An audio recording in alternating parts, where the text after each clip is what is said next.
안녕하세요. 평택에서 12년 동안 휴대폰 매장을 운영해온 믿음과 신뢰의 상징 백억텔레콤 대표 서덕재입니다. 반갑습니다. 며칠 전에 가족 모임이 좀 있어서 다녀왔는데요, 친척 동생이 이런 걸 물어보더라고요. 형, 핸드폰 하나 팔면 얼마나 남어? 엄청 많이 남는다며? 100만 원 정도 남는다고 하던데. 그래서 제가 친절하게 설명을 좀 해줬습니다. 그런데 가만히 생각해 보니까 휴대폰 매장을 창업하시려고 준비 중이시거나 아니면 구독자분들 중에도 이 부분에 대해 궁금해 하실 수도 있겠다라는 생각이 들더라고요. 그래서 오늘은 이 얘기를 좀 풀어볼까 합니다.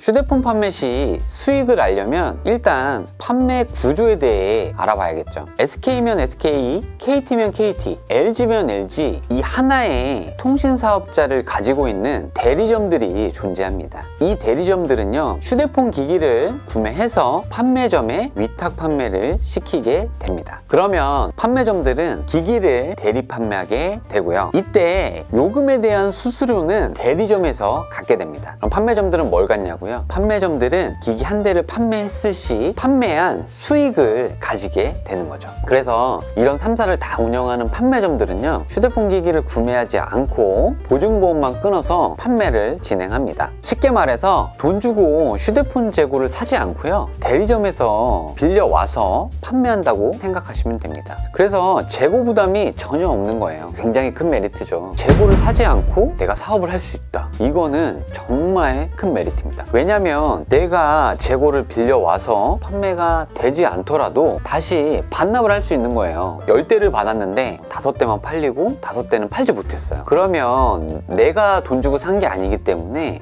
SK나 KT, LG에 다시 올려보낼 수 있다는 얘기죠. 다시 본론으로 돌아가서, 그렇다면 판매점에서 휴대폰 한 대를 판매했을 시 과연 얼마가 남을까요? 이게 가장 중요하잖아요, 지금 저희에겐. 그쵸?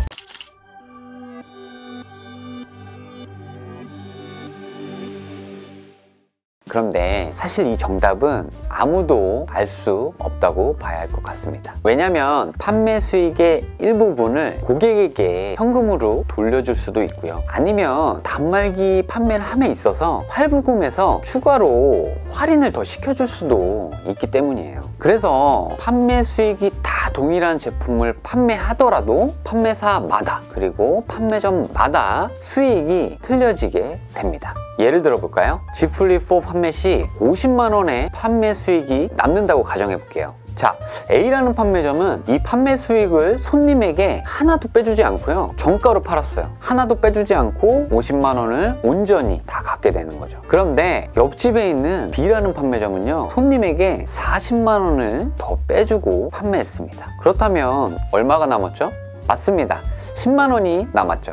이처럼 같은 물건을 팔았지만 남는 수익은 전혀 틀리게 되는 거죠. 그래서 대리점이나 판매점 또는 성지 매장들이 같은 모델을 판매하더라도 가격이 틀린 이유입니다. 신도림이나 성지 매장 같은 경우는 마진을 굉장히 적게 보고 판매 개수를 올려서 수익을 올리는 구조이고요, 박리담매라고 하잖아요. 일반 대리점이나 판매점들은 상권에 따라 조금씩은 차이가 있겠지만 개수가 적기 때문에 어느 정도의 판매 마진을 보고 판매를 해야 수익을 만들 수 있는 구조라고 볼 수 있습니다.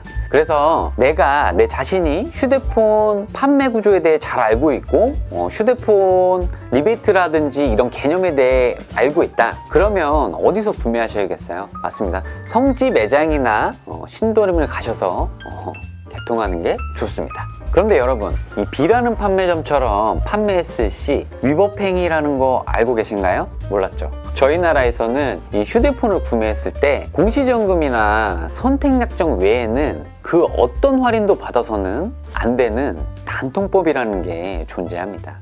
이 단통법이란 게 뭐냐면요, 어디서 누가 구매를 해도 똑같은 가격으로 휴대폰 휴대폰을 구매하라는 법이에요. 이게 참 뭐 같은 법인데요. 이게 누구나 똑같이 비싸게 사라는 거죠. 이게 누구 좋으라고 만든 법인지는 잘 모르겠으나 뭐 위에 계신 분들이 하시는 일이니까. 하지만 제가 이동통신업계에 종사하는 한 사람으로서 개정이 필요하다고 생각을 합니다. 좀 개정이 돼서 서로 경쟁을 하고 가격을 좀 내릴 수 있는 법안이 좀 나왔으면 좋겠습니다. 자, 여러분 이제 다시 좀 집중해 볼게요. 제가 오늘 유플러스 통신사에서 Z 플립 4 2대를 판매했습니다. 그런데요, 한 대는 추가로 50만 원을 손님에게 빼주었습니다. 다른 한 대는 추가로 55만 원을 더 빼주었습니다. 그래서 오늘 제가 올린 총 수익은요 15만 원이었습니다. 15만 원. 물론 이 수익은 고가 요금제를 유치했고요, 필수 부가 서비스를 다 가입시켰을 때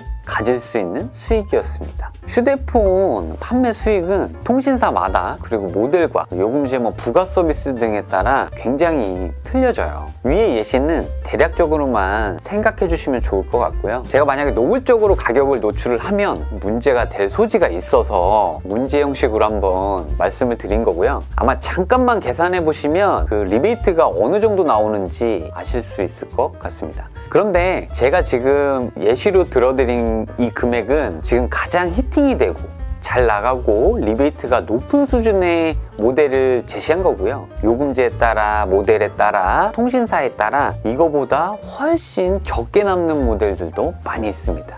참고해주세요. 여러분, 오늘은 휴대폰 판매점의 판매 수익에 대해 알아보는 시간이었습니다. 도움이 되셨으면 좋겠습니다. 추가적으로 궁금하신 내용은 댓글이나 카카오 플러스 친구로 문의 주시면 답변해 드릴게요. 다음 시간에는 더욱더 유익하고 알찬 정보로 인사드리도록 하겠습니다. 감사합니다.